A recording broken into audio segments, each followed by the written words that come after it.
My name is Jeff Rogers, and I want to share with you a little miracle that happened in my life years ago. I was raised in an abusive alcoholic father's home, and never really had acceptance by adults until I started working a little bit later on in my life, and that's where I started gaining acceptance as a child. And fast forward a few years, I had gotten into a career path and had left the East Coast, went out west, and got involved with hired by a company, and we did large scale concrete construction projects, big projects. I went to work for a company that was owned by an NFL football player and a group, and they liked me, and I traveled all over the country with them. And a few years later, there was a big project that was coming up on the East Coast, and I decided to come home and open a business of my own. We worked an extremely lot of hours. 100-hour week was the norm. It wasn't out of the norm. And as hard as we worked, we partied just as hard. A lot of drinking.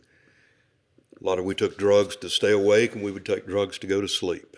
And over a 10-year period, it just became a pattern of life. So I came back to the Carolinas and started in business and continued with drugs and alcohol to fit in with employees and to entertain customers. And it was just an excuse. It was just a reason to drink and a reason to party. After about 5 years of that, it just had gotten to the point of no return. After 5 years, my wife had left me and taken my child and moved. I'd lost my home and I'd lost my business, and I had to start all over again. The only thing I didn't lose was my ability to drink and to do drugs. I was trying to start over, and I was living with a friend out in the country, and I was driving home. It was a fall night. It was late. Had no business driving. I was going down the gravel road toward his home, and I felt a bump. Something had fell into the floorboard, and I reached down to get it. It was before cell phones. I don't know what had fallen, but I felt a bump as I came up from the floorboard. I saw water coming up over the front of the truck, and I had drove off into the pond. The truck came to a stop, and I had the window down. I looked out the window, and I could see the water was up about halfway on the side, and I tried to open the door, and it wouldn't open. So I got turned around. I didn't have a seatbelt on, and I bailed out of the window, facing away from the truck, and I managed to turn around, and I got a hold of the window, and I was looking back up toward the bank, and it was kind of up a hill. It was a full moon night, real bright. So I caught my breath, and I remember sticking in the mud and picking my feet up, and I started making my way up the side of the truck up the bank, and I was watching the moon, and it was like streaks of lightning were going across the moon. It was clouds, but they were going. I've never seen clouds go by a moon that fast. It was just like lightning bolts. And I made my way along the truck, and I got to the end, and then I was on my knees and hands and started crawling up the bank, and the moon was up there, and lights were going by it. I got to the road, got up in the road, and all of a sudden the moon got dark. There was no more. The moon was covered with clouds, and a chill went through my body, and it was the most alone that I had ever felt in my life. I can remember sleeping outside windows in my home when I was a kid and waiting on my dad to pass out so I could go in and sleep. I remember how lonely that feeling was. This was totally like that. And as I looked up and that chill went through me, the Holy Spirit spoke. And he told me, I'm done. And I knew at that point that my last ride home, begging, God, just get me home one more time. I won't do it again.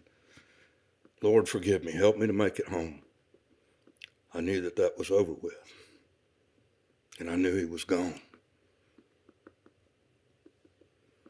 I started to tremble. I started to shake. And it wasn't from being cold, and it wasn't from wrecking that truck, because I'd wrecked 7 or 8 before. is because I knew that the one thing that had followed me to the bottom of that hole that I dug had crawled up out of that hole and wouldn't go any deeper with me. So I turned, I started to walk down the road, and the moon reappeared. I still felt alone, but I felt a warmth come over me. I could see again.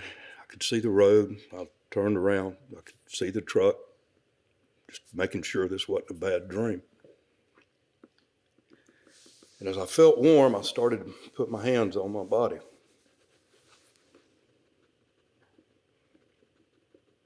And I was completely dry. My shirt was dry. My pants were dry. My shoes. And I remember how I was having to pick my feet up out of the water, out of that muddy bottom, one at a time. And now it was completely dry. I shook the worst I've ever shook in my life. And I got to that house as quick as I could go. Next day I got up and I got a friend. We'd fished the truck out of the little pond. I looked through the phone book to find somebody to help me. And I went. And I remember praying nonstop for days on end. And over the next year, some of the most miraculous things that I'd ever experienced in my life came to be. And he made me follow him. He made me follow him across the world, 7,000 miles. And he showed me the miracle of how to get back to him. And by his grace, I was able to do that. That was my true miracle that unfolded that night. I'd gone as far down as I could go. And he laid me on the bottom easily and showed me how to get back up. And for that, I'm grateful. Thank you.